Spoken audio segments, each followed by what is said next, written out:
Hi, you're with Scott. It's ASMR time. It's midnight.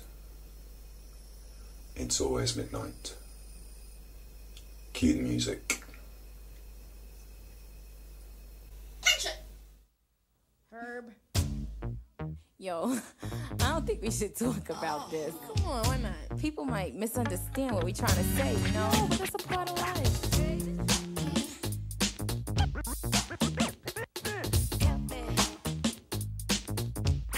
Come on. Let's talk about Crisps. baby. Let's talk about Crisps. me. Let's talk about all the good things and the bad things that may be. Let's talk about. Crisps. Let's talk about. You might call them potato chips. Let's talk about. Crisps. Let's talk about. Potato chips.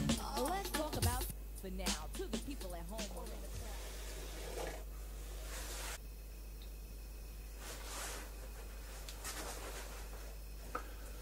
So, this is a big one. This is a big one. This is my ASMR Crisps video. I'm recording with a dummy head.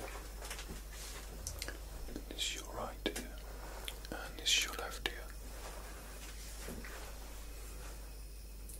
And I really have been thinking about this video.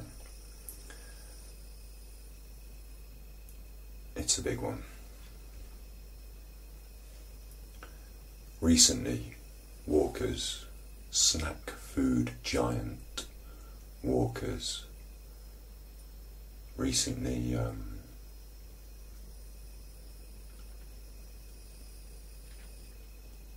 they recently released some crisps of all different flavours, not the usual flavours that you're used to, but things like beans on toast or cheesy beans on toast or raccoon. I think there was raccoon flavour. All sorts of different flavours. Stuart Lee reference there. But yeah, so when I saw these different flavours of crisp, as I'm an ASMR, as I am an ASMR artist, the first thought, the surface thought that popped into my head, the idea that most easily was formed from the ideas that I already have floating around, was to taste the crisps, explain how they taste, do a crinkly bag ASMR tasting of all these different flavours of crisp. That was the first thought, but I can't do that kind of ASMR video for you. As an artist, as a humanist, as a person, I think differently about the way I produce my content to the norm. And it's not a critique of other people's work. Until you think about things, maybe you don't change your behaviours. Let's think about things a bit. Let's take it back. So, I wanted to talk about crisps. And in America, let's take it back. In America, you call crisps chips, and we call chips. French fries are chips. So I'm talking about crisps, I'm talking about potato chips. They come in a bag, they're crunchy.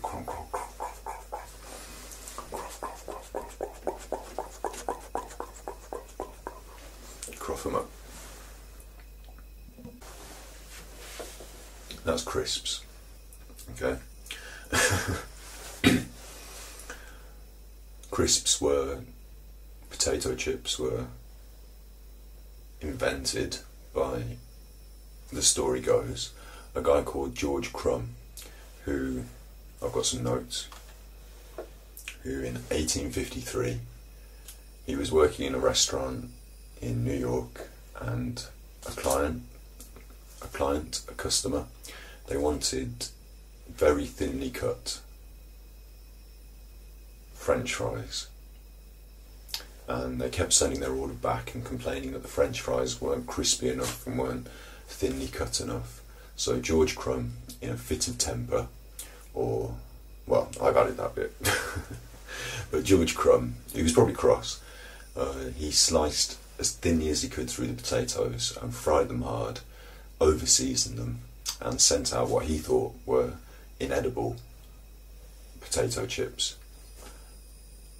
The customer loved them, and they eventually found their way onto the menu, and that became a popular dish, which in turn became a product you could sell at the grocery store, or the grocer's, or a shop.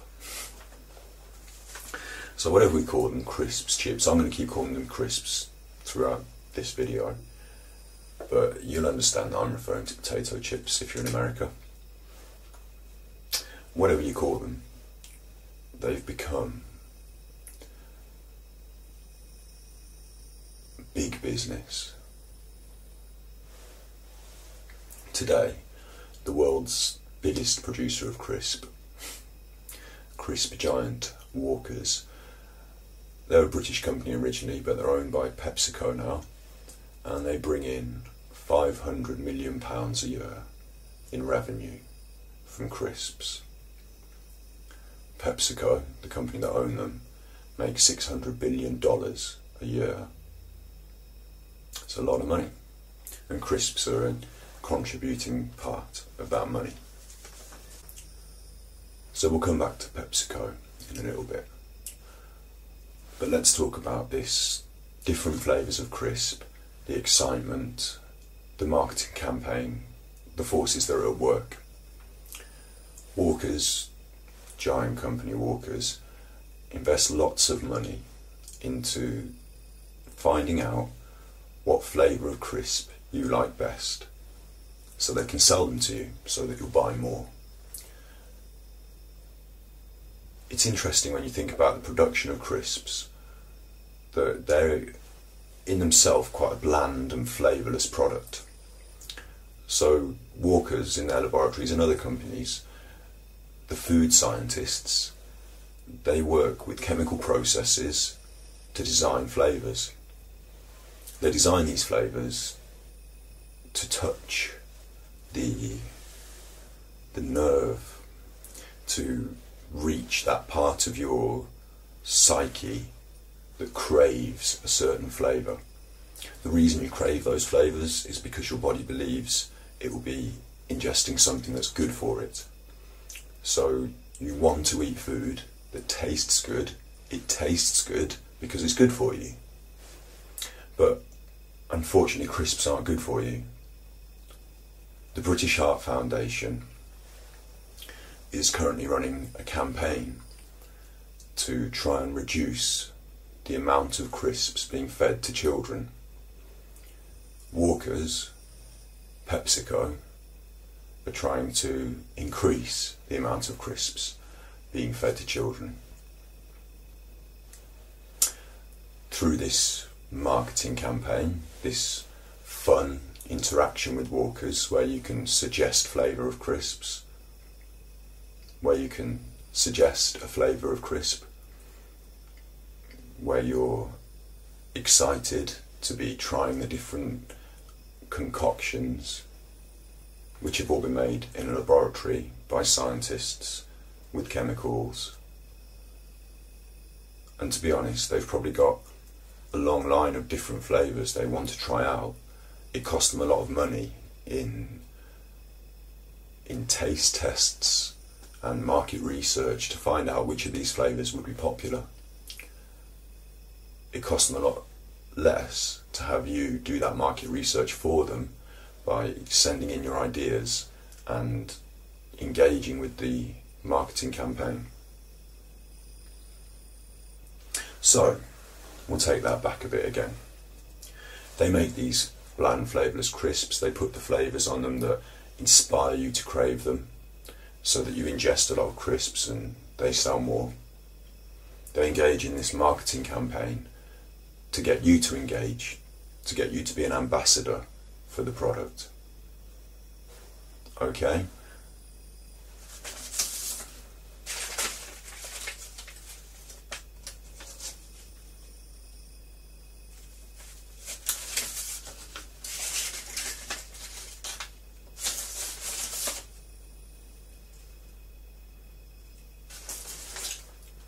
So where's the harm? What's the problem? Why aren't I just going to taste the crisps, tell you how they taste, and carry on perpetuating those ideas that were fed to me through marketing in the media and the way society generally is?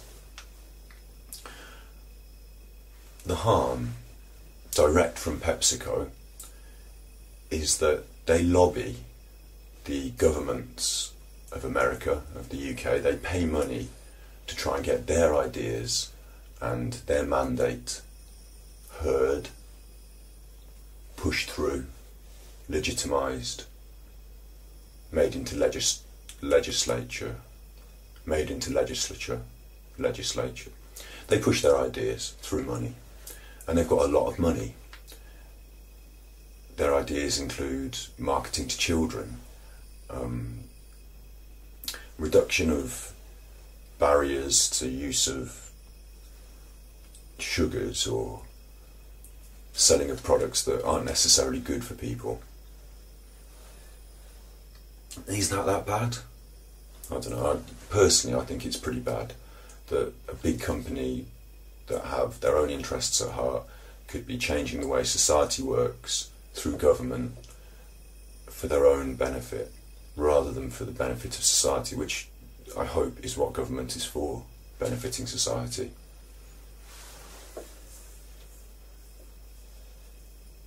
Oh, PepsiCo are also, they keep their money in Switzerland in a holding company, so they're also exempt from paying tax in the UK and in America, where they sell the majority of their product. So they make that $900 billion, but don't give any back to society. They keep it for themselves so they can lobby the government. And of course spend more money on clever marketing tricks. They can spend more money on developing the product that you think you need, by making you think you need it. I don't like that. And there's another point to make that I always feel so strongly about. This is a shout out to Mr. Rennie, an old teacher of mine, who told us about how he felt about cereals and the amount of cereals, Cocoa Pops, Shreddies, Frosties, I'm not an ambassador, there are on the supermarket shelves. Because if you walk down the supermarket shelves and look and see the different brands, flavours, packages, there seems to be an awful lot of different kinds of crisp. But in global context, there's an awful lot of people hungry. So how come we've got so many different kinds of crisp, and yet there are people that can't eat? At this point, I am going to switch from binaural sound to show you something from a charity that I believe in. It's not going to be long, and I know this is a bit... It's not going to be very long, so just bear with it.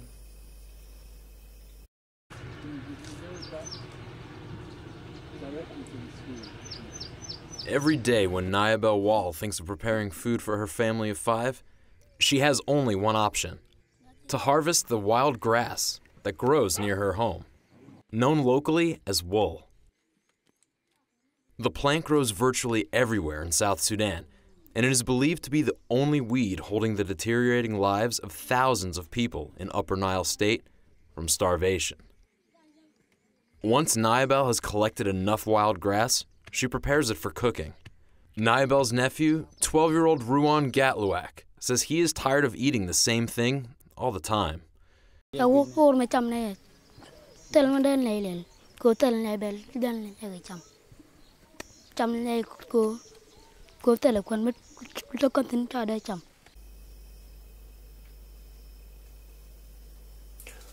why is he talking about those poor people and crisps in the same video? Well, as I said, we seem to have a lot, and there are people out there that don't have much. It's not the case that just by saying, let's say Walker's crisps only do 5 flavours.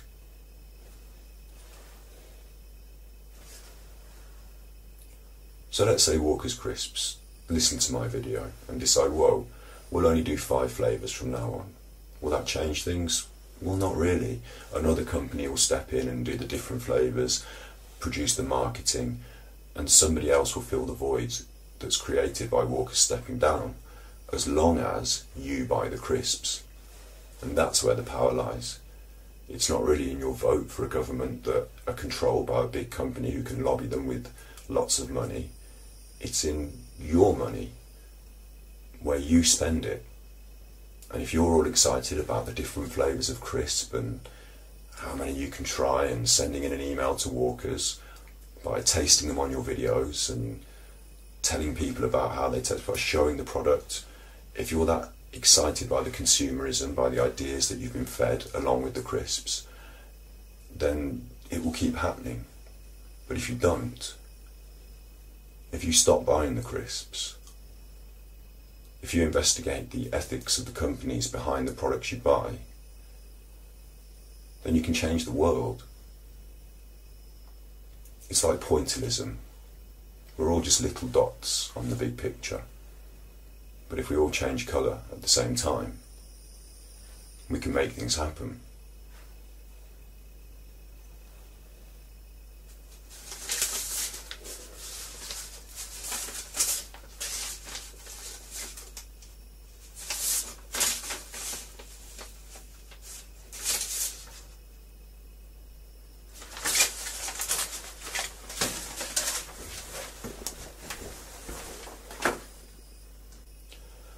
So, I hope you found this video to be interesting, relaxing. I hope you enjoy the ASMR quality of my voice.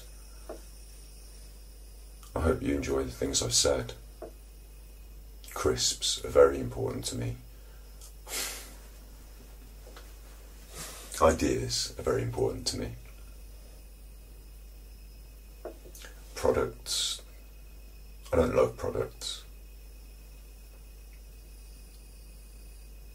I love people.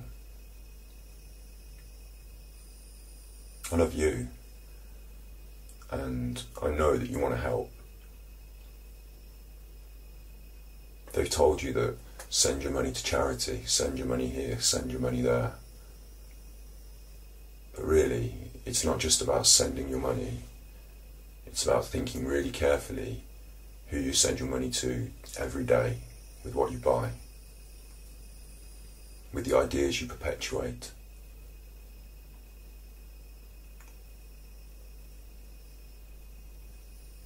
So I told you it was going to be a big one. I've said some interesting things, and I'm very aware that this will be seen as an attack on other ASMR content. Like I said at the start, I'm not angry at anyone for having bad ideas. Those ideas were fed to them, and it's what you've been told. It doesn't make it right, and it doesn't mean you can't change. So put down the crisps.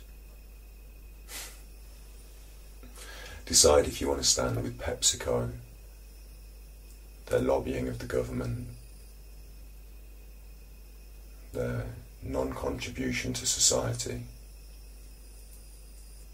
or if you really do care, it's pretty straight up. Just think about what you spend your money on. Be good, my little podcast. Be good.